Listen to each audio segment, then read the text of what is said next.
Nós estamos entendendo que Deus está nos chamando para agir além do âmbito religioso. Até há pouco tempo se dizia igreja não se mistura com política. Até há pouco tempo se dizia que igreja era uma coisa e lá fora era outra. Trabalho era secular, quer dizer que não era santo, não era algo que fizesse parte do plano de Deus. O plano de Deus era só dentro da igreja. Mas nós estamos entendendo que quando Deus fez o homem, Deus não fez o homem e disse: bom, agora eu vou fazer uma igreja para o homem entrar lá.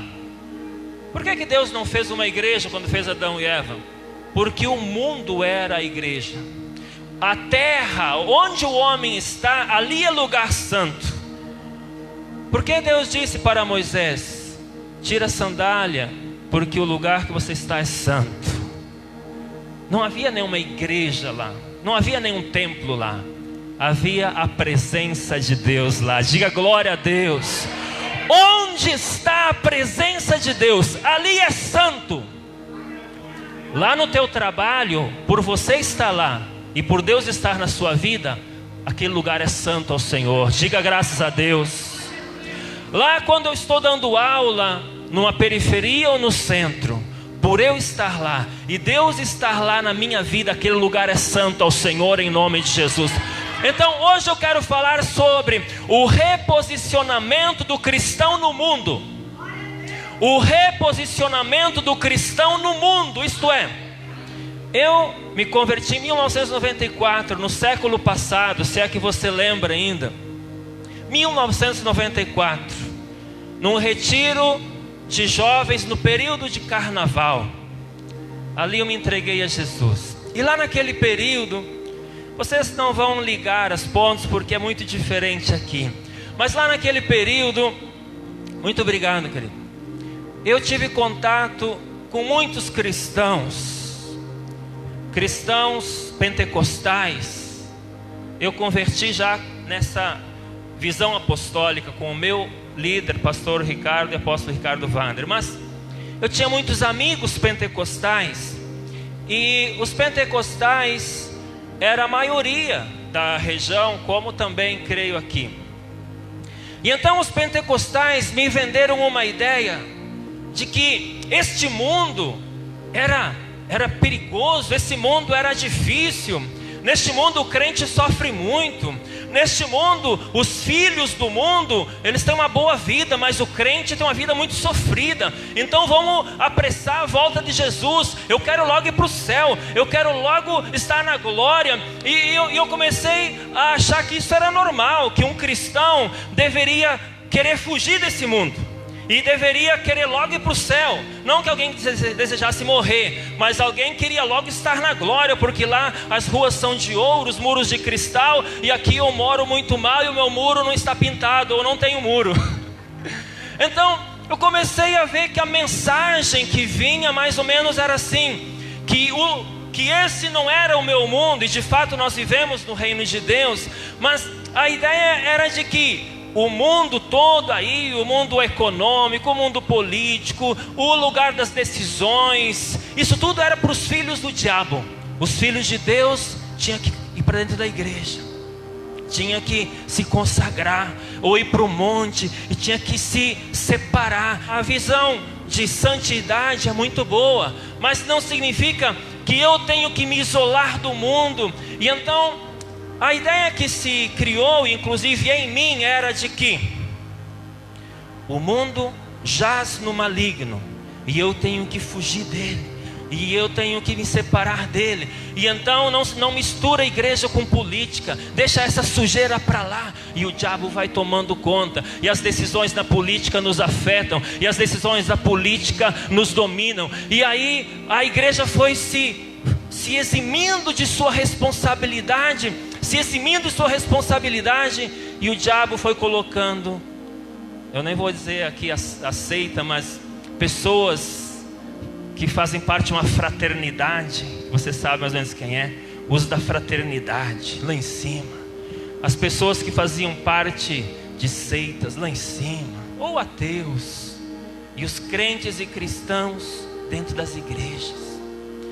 Eu quero citar um texto bíblico para você, para fazer a gente pensar. Gênesis 1:26, desculpe. E disse Deus: façamos o homem à nossa imagem, conforme a nossa semelhança, e tenha ele domínio. Diga após mim: e tenha ele domínio. Domine, tenha ele domínio. Eu quero falar hoje sobre a posição que Deus quer a gente. Olha aqui, façamos o homem conforme a nossa imagem e semelhança. E como é a imagem e semelhança de Deus? É a imagem de alguém que foge? É a imagem de alguém que deixa o inimigo tomar conta? Façamos o homem conforme a nossa imagem e semelhança. Como? Tenha ele domínio. Como que a gente é a imagem e semelhança de Deus? Tendo domínio. Como a gente se torna a imagem e semelhança de Deus? Tendo domínio. Agora, como é essa palavra domínio lá no hebraico? Como é essa palavra domínio no hebraico? Essa palavra significa que o homem deve liderar, que o homem deve exercer a autoridade, que o homem deve ter controle, que o homem é que deve determinar as coisas. O Filho de Deus é que deve dar as cartas, se é que você me entende. O Filho de Deus é quem deve dar as leis nesse mundo, e não só botar políticos do diabo lá em cima e depois seguir as leis que o diabo colocou através dos políticos. Tenha o homem domínio e seja semelhante a mim. Diga glória a Deus. A ideia de Deus é isso: o homem, a mulher que é semelhante a mim, ele tem domínio. O homem que é fraco, a mulher que é fraca, a mulher que deixa os outros decidirem por ela. Deus mandou a gente exercer autoridade. Deus mandou a gente exercer liderança. Deus mandou a gente, sabe o que mais? Aí eu vou ler outro texto para você, que é Deuteronômio 28:12. O Senhor abrirá o seu bom tesouro, o céu para dar chuva, e a tua terra e o seu tempo, e para abençoar toda a obra das tuas mãos. Emprestarás a muitas nações, porém tu não tomarás emprestado. Diga: eu recebo em nome de Jesus. Olha o que mais diz. Aqui diz o seguinte: o Senhor te porá por cabeça e não por cauda. Diga amém. E olha o que mais diz: e só estarás por cima e não por baixo. Diga glória a Deus. Como Deus quer que a gente esteja nesse mundo, por cima e não por baixo, dando as cartas e não sendo um submisso a todo mundo, não sendo alguém que abaixa a cabeça facilmente, não sendo alguém sempre que está por baixo. 16 anos e eu tinha a 3ª série só. Eu era um analfabeto funcional. Eu não sabia escrever direito. Calça, eu falava carça. Eu tenho que vestir minhas carças. Eu não sabia escrever direito, ler direito. Por causa da empresa que eu fui trabalhar, eu tive que estudar para não ser demitido. Então, comecei a estudar com 16 anos praticamente. E aí fui e terminei ensino fundamental, ensino médio, depois fiz teologia, depois fiz letras. Agora estou terminando 4 pós-graduações e um mestrado. Comecei tarde, mas estou indo. E eu saí de uma situação muito difícil. Muitos saíram de situações muito difíceis. Se você está numa situação difícil, você não precisa estar nessa situação difícil toda a vida. Diga amém. Você pode sair dela. Principalmente jovens, adolescentes, vocês que estão numa casa com muita pobreza, dificuldade, vocês não têm que ficar ali o resto da vida. Deus pode levantar vocês. Hoje está mais fácil. Hoje tem faculdade a R$100. Hoje você pode ganhar uma faculdade do governo por vários meios. Apenas estude, siga em frente e acredite. Estude, siga em frente e acredite. Sabe, quando eu era jovem, se alguém me dissesse que um dia eu seria professor, ou eu teria essa condição, seria um pastor, ou que eu estaria em Itaboraí pregando um dia desses, eu diria que isso era uma idiotice total. Mas para Deus estava escrito. E eu creio que está escrito nos planos de Deus, de eu estar pregando em inglês, espanhol e italiano nas nações. E vai acontecer em nome de Jesus, porque eu sirvo esse Deus que quer que eu esteja por cima e não por baixo, seja cabeça e não cauda. Deus quer reposicionar a gente neste mundo. Chega de querer fugir desse mundo, porque esse mundo é ruim, porque esse mundo não presta. Faça desse mundo um lugar melhor para se viver. Traga o reino de Deus. Olha o que Jesus fala sobre o reino de Deus: venha o teu reino, seja feita a tua vontade, assim na terra como no céu. É preciso trazer o céu para a terra, e não querer fugir da terra para o céu logo. É preciso trazer o céu para a terra. É preciso trazer os valores do céu para a educação, para a economia, para o mundo da política, do governo, para as famílias. As famílias têm se esvaziado de Deus. Cada vez se ora menos nas casas, se lê menos Bíblia nas casas. Cada vez é mais Netflix, Prime, Amazon Prime, YouTube. Cada vez é mais dessas coisas e menos as coisas de Deus. É preciso trazer o céu para a família, o céu para a terra, o céu para Itaboraí, para Aruama, para essa região. Trazer o céu para a região dos lagos em nome de Jesus, pela fé, pela oração. Estou falando sobre o reposicionamento do cristão nesse mundo. Deus quer que a gente se reposicione. Deus quer que a gente se reposicione. Não fique mais numa atitude de passividade, numa atitude de deixar os outros dominar e nós sermos dominados. Deixar os filhos do inimigo dominar e nós sermos dominados. Quer ser semelhante a Deus? Tenha domínio. A começar por domínio próprio. A começar por domínio próprio. Porque tem muito crente sem domínio próprio. Tem muito crente sem domínio próprio. Tem uma história verdadeira. Um pregador foi pregar numa favela do Rio de Janeiro. Pastor Alejandro Bullion. E fez uma campanha de vários dias. E chegou um bêbado para falar com ele.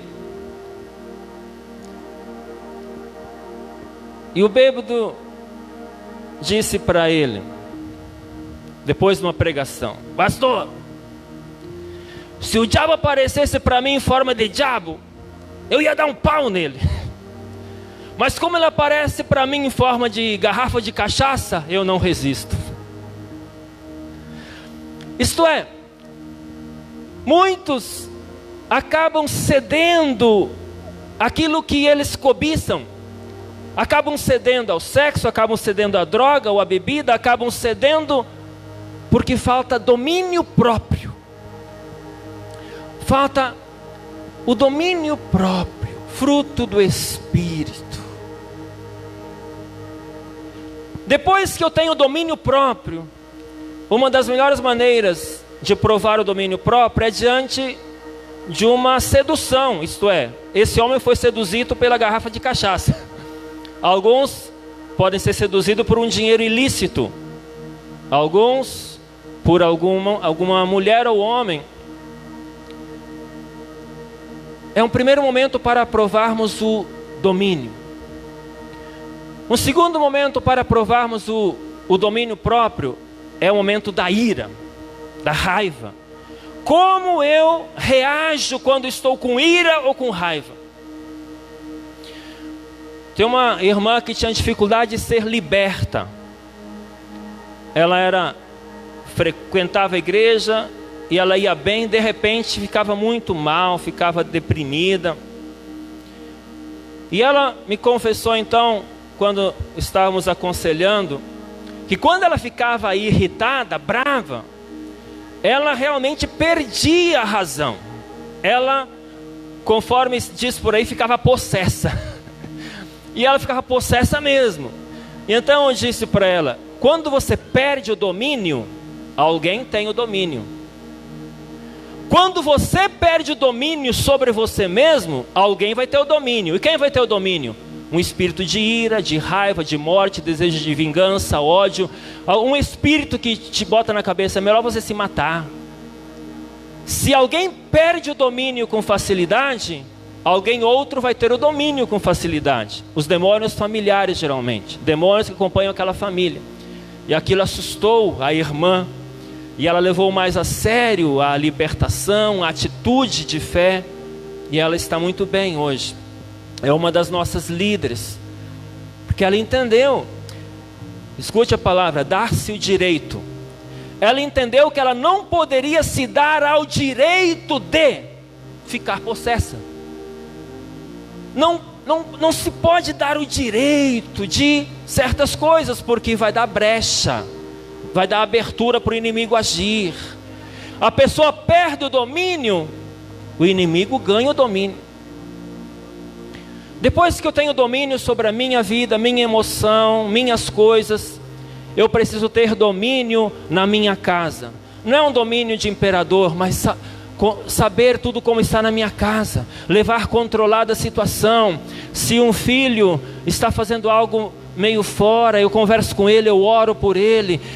Eu às vezes vou orar sozinho e peço, e me identifico com a minha família, pedindo perdão pelos pecados dos meus filhos. Eu tenho um filho de 15 anos, outro de 11, ou pecados emocionais da minha esposa, se ela ficou irada, eu peço perdão, e eu em oração resolvo a coisa na minha casa.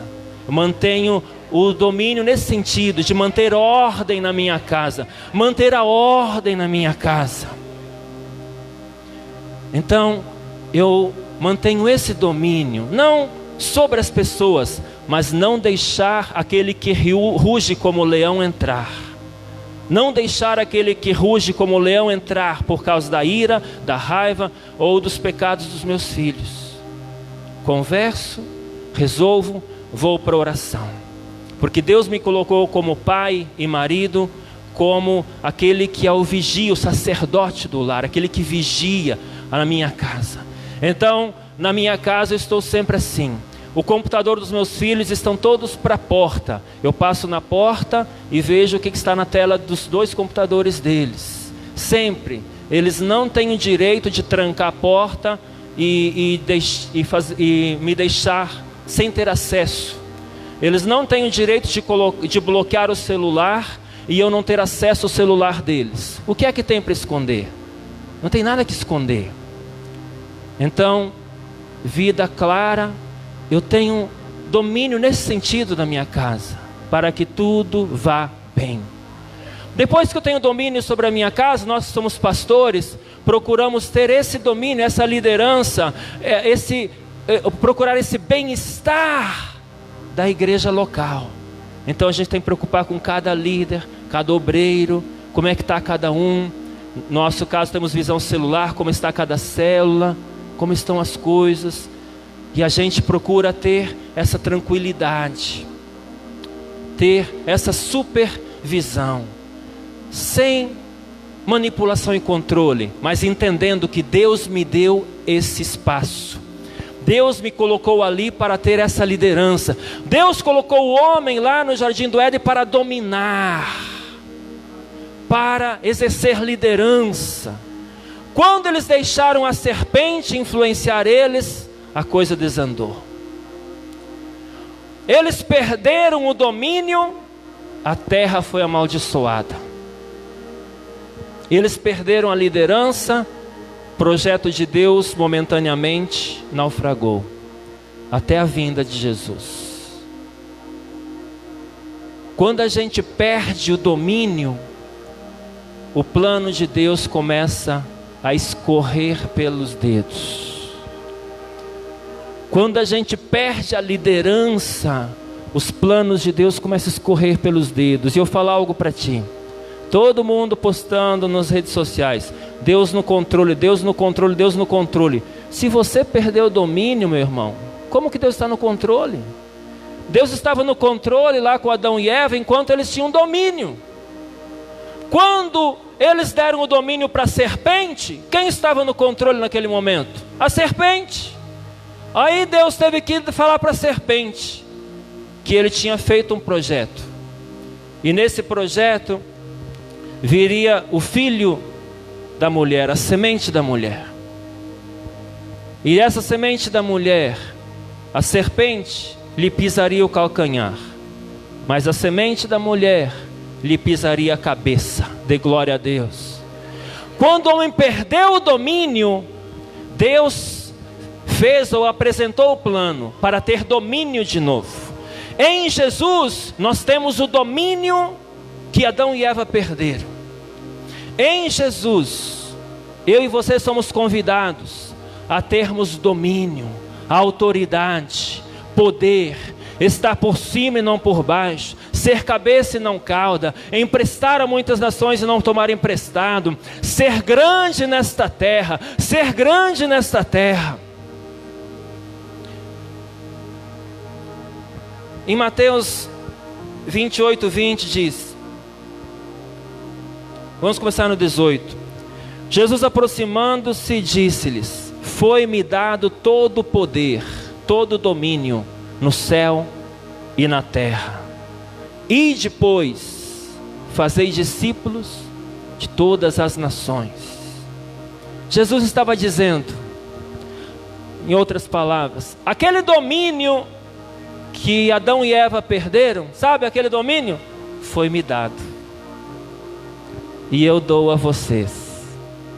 Então vão por todo o mundo, na colônia, pregar o Evangelho. Esse domínio que havia se perdido, voltou para as mãos dos filhos de Deus. Diga graças a Deus. Eu estou falando sobre um mandato de domínio. Mandato de domínio significa o quê? Que Deus nos deu uma carta, uma ordem para exercer liderança nessa terra. Deus nos deu um mandato, uma ordem para exercermos domínio nesta terra. O diabo nos enganou, dizendo que quem deveria dominar esse mundo eram os filhos dele. E nós ficaríamos sob opressão dentro dos prédios que chamamos de igreja. Os prédios são prédios, igrejas são as pessoas. A maior prosperidade da igreja foi quando não havia prédio nenhum. Até o ano 300, por 300 anos, a igreja não teve prédio. Eles se reuniam nas casas, se reuniam na beira do lago, se reuniam debaixo de uma árvore, se reuniam nas praças, nas sinagogas, depois se reuniam debaixo da terra, nas catacumbas. Se reuniam nas catacumbas.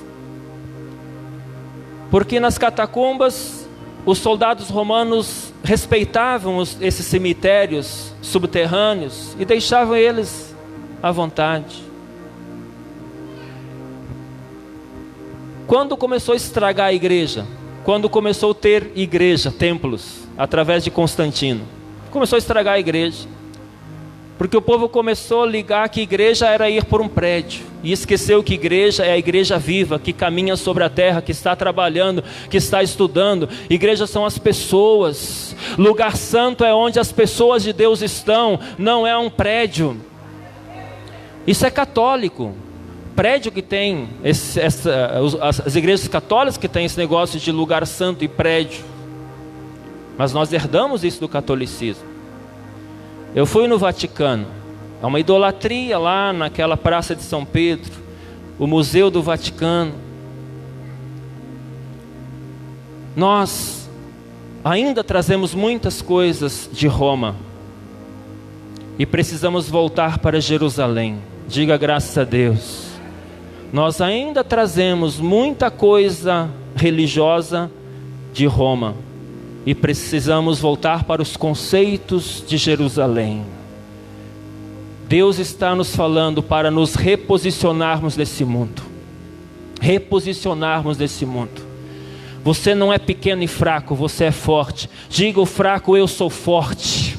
Você não foi colocado aqui para ser um qualquer, alguém que está ali só para servir os outros, no sentido assim de estar debaixo de opressão dos outros. Você pode estar por cima e não por baixo. Serve a Deus. Serve a Deus. Mas usa todas as oportunidades para você estar nos lugares altos da sociedade.